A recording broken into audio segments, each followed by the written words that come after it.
Number one, they should shut it down. Number two, they should give the money back to a lot of countries that we shouldn't be taking and they shouldn't be taking money from. Countries that influenced her totally. And also countries that discriminate against women and gays and everybody else. I mean, that money should be it should be given back. They should not take that money. New emails reveal more pay to play with the Clinton Foundation. Both sides of the aisle calling for it to be shut down. This is Risk and Reward. I'm Deirdre Bolton.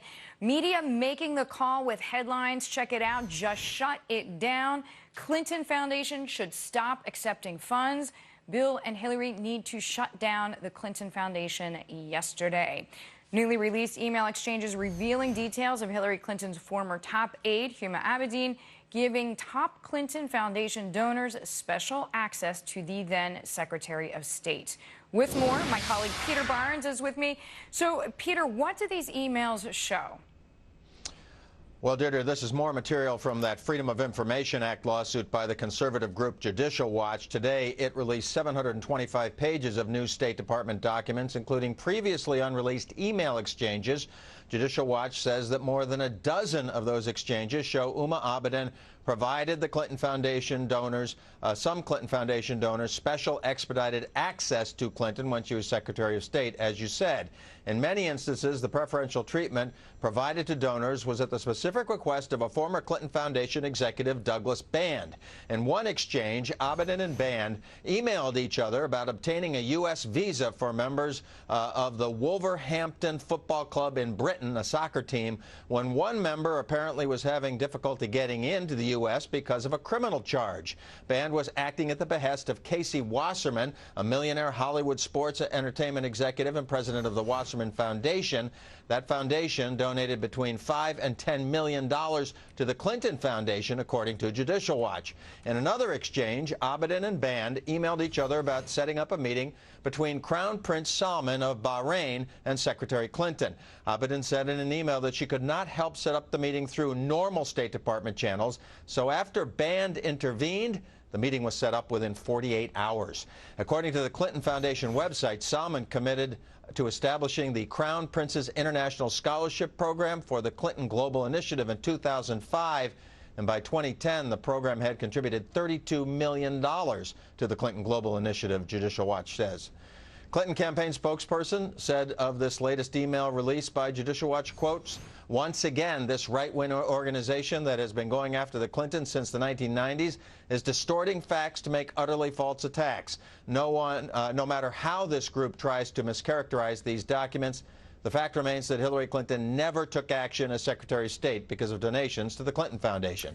And separately, Deirdre, former President Bill Clinton today followed up on changes announced by the Clinton Foundation last week to try to address the controversy over donors and his wife, writing to supporters, if she is elected, the foundation will accept contributions only from U.S. citizens, permanent residents, and U.S.-based independent foundations whose names we will continue to make public on a quarterly basis.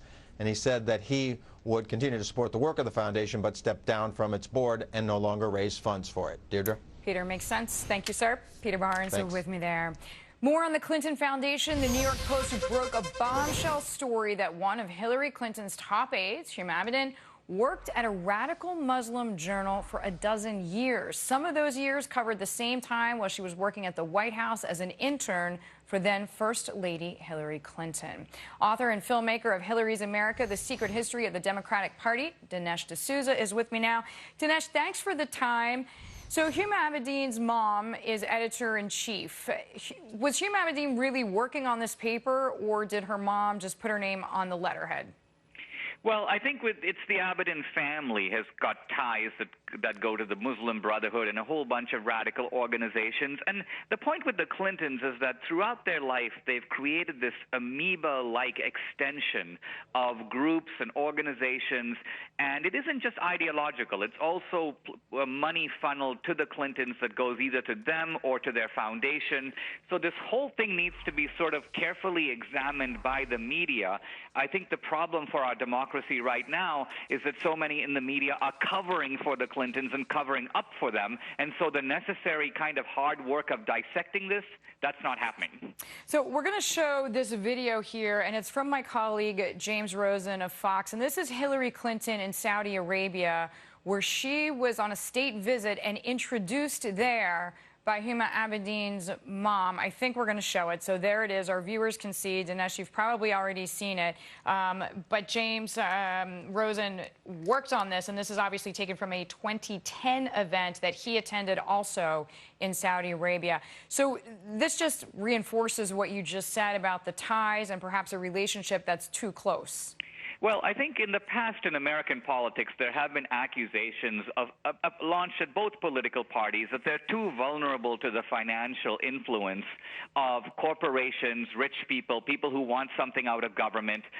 But never before have we seen foreign governments and foreign entities, and I'm talking about Canadian billionaires who want mineral rights, and the Russian government that wants to buy uranium within the United States, and in this case, Arab countries and Muslim countries that want to influence U.S. policy, and they do so by, in a sense, funneling money through the Clinton Foundation and doing that, buying the influence of then Secretary of State Clinton.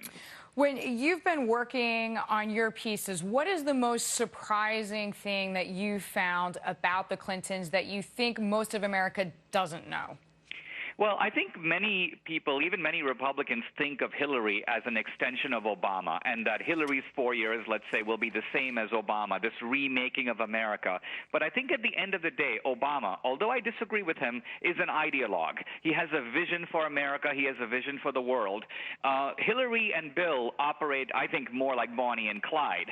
These are two people who are on the make and on the take. They were making money in Arkansas by, you remember when Hillary put up $1,000 and made $100,000 almost overnight with no risk. Then when they went to the White House, they were renting out the Lincoln bedroom, taking curios out of the cabinet, selling pardons to big-time felons. So this is their sordid history. Indeed it is. I want to go back to something, Dinesh, that we talked about just a few moments ago because I neglected to bring in this quote directly, and I need to read it from the Clinton camp, which denies an active role at the publication. That is to say that Huma Abedin did not have, according to the Clinton camp, an active role. So here's the quote. I need to read it verbatim. My understanding is that her name was simply listed on the masthead in that period. She did not play a role in editing at the publication. So we've already discussed the fact that even if that's true, it's still too close. Well, with the Clintons, you see, and this has been outlined in press reports and in studies, a kind of three-step maneuver. Bill goes someplace and gives a wildly overcompensated speech. He speaks for 15 minutes and he gets $700,000. Then Hillary modifies American policy in line with what some donor wants, and then tens of millions flow into the Clinton Foundation. So then the Clintons say, well, there's no connection between these three events. They were just coincidental. But when the coincidences occur again and again and again, we are not unjustified in seeing a pattern. All right, Dinesh, I thank you as always. Glad to have you here. Dinesh, thank you. I want to ask you one more thing, if you don't mind. We want to bring in a quote here from Robbie Mook, and I just want to get your reaction. So here it is. Over 10 million people around the world get important AIDS medication, life-saving AIDS and HIV medication because of the foundation.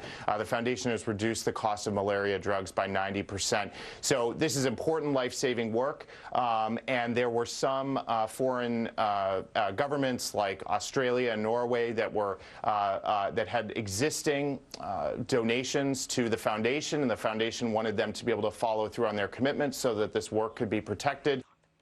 So, Dinesh, should the foundation be shut down? Well, the foundation is a front. It's not a real philanthropy. It gives away less than 10% of its annual revenues. And here's the thing. What the Clintons do, if you read these foundation reports, they will take credit for things in which they have played a very minor role. So they'll say, we built a school. Meaning the AIDS vaccinations and things like that. Yeah, someone else builds a school, and they have a conference at the school, and they take credit for building the school. Okay. Dinesh, thank you. Dinesh D'Souza, glad for the time.